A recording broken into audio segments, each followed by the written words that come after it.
गोटे जंगल रे अनेक रंग बेरंगर चढ़ई मिलेमिशि रहुथिले। से जंगल रे गोटे भी काऊ नथिले।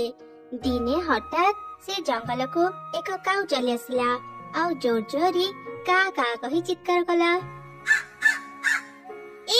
एठी एमिति का कही का डाकुचु? जा से का घर को ताको सेठी डाकिबु। एठी एमिति रडी काहे छाडुचु? मु को का को डाकुनी, एटा मो स्वर। मु एमिति ही गीत गाए।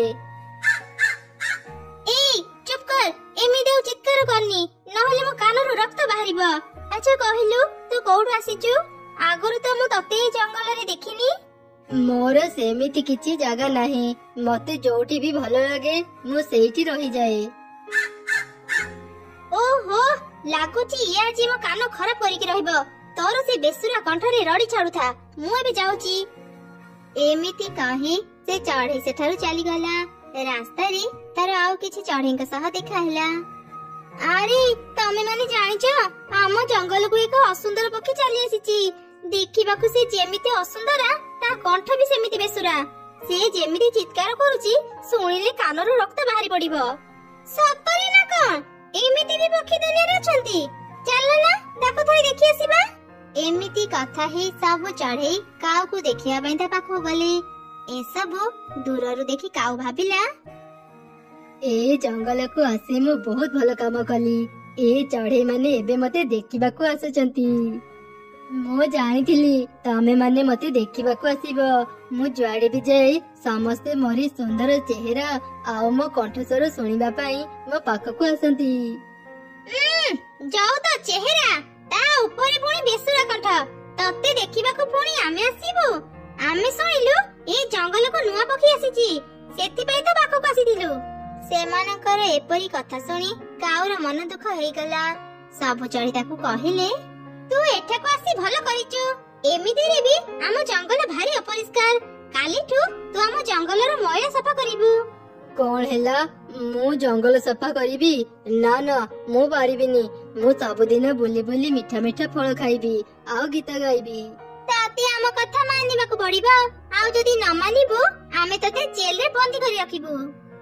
जेल भितरी बंदी हेबा कथा सुनी काऊ बहुत डरी गला। ना ना मते जेल रे बंदी करी रखनी। तमे माने जा कहिबो मु सब करिबी। तेबे ठीक अछि। कालीठू ही तू जंगल सफा करिबा आरंभ कर। जदी केबे पळिबाकू चेष्टा करिबु तू जोठी भी लुचिदिबु आमे तते खोजी आनी फांसी रे झुलेई देबु। एमिति कहि सब चढ़ई सेठारु चली गले।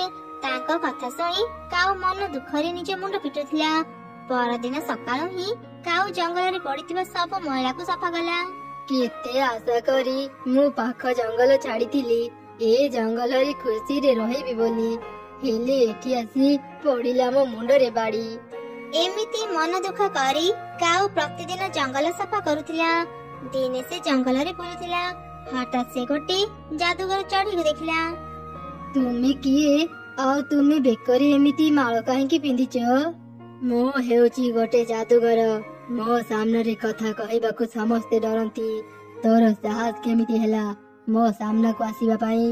डरिबा पाई भी मन दरकार। मो पाखरे तो से मन ही नाही। मु काहेकि तुमको डरिबी? कोन हेइची तोर?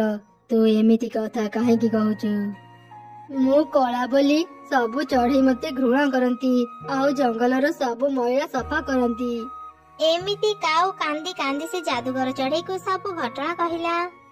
अच्छा अच्छा आओ कांदिनी मु तो दुख कथा बुझी पारिली। कहिलु कोन हेले तू खुशी हेबु? मोर जदी कला चेहरा धला हेई जानता मु भारी खुशी होंती। मु तते धला करी पारिबिनी हेले हां मु तते एक ताबिज देबी। से ताबिज पिंदिले तू अनेक शक्ति पाइबु आउ ता सह मु तते अनेक धन संपत्ति देई पारिबी। सतरे तुमे मते अनेक धन संपत्ति देई पारिबो? हाँ हाँ मते अनेक शक्ति आउ धन संपत्ति दियो। तापरी जादूगर चढ़ीता जादू शक्ति रे काऊ को एक ताबिज देला। जाद्वारा काऊ अनेक शक्तिशाली हेई गला। आउ से ताको अनेक धन संपत्ति भी देला।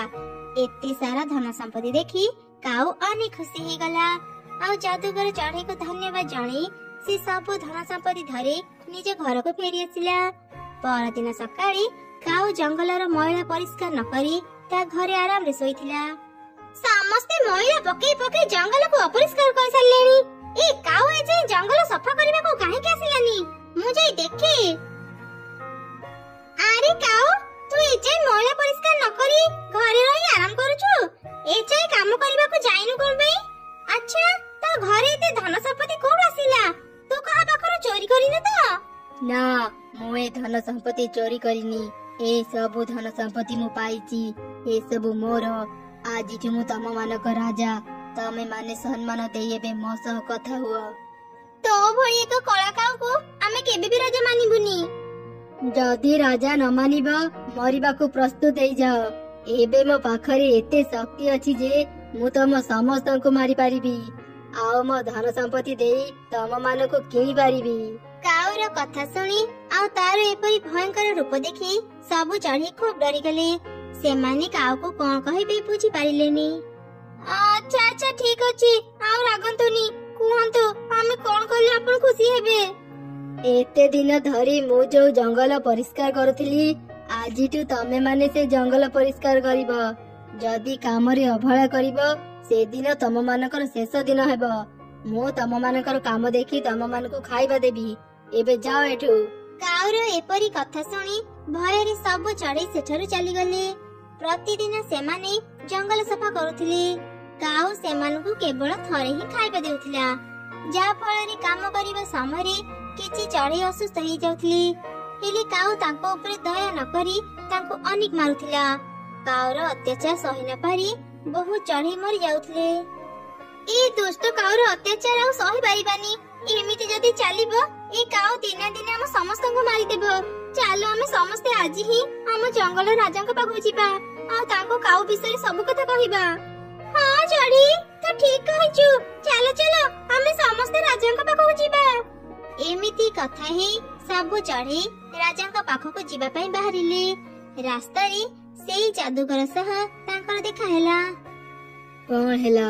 ତମ ସମସ୍ତଙ୍କ ମନ ଏମିତି ଦୁଃଖ କଣ ପାଇଁ? ଆଉ ତମେ ମାନେ କୁଆଡେ ଯାଉଛ? ସବୁ ଚଢ଼େଇ କାନ୍ଦି କାନ୍ଦି ସେ ଯାଦୁଗର ଚଢ଼େଇକୁ ସବୁ ଘଟଣା କହିଲେ। ସବୁ ଶୁଣି ଯାଦୁଗର ଚଢ଼େଇ ଭୀଷଣ ଲାଗିଗଲା। କଣ ହେଲା?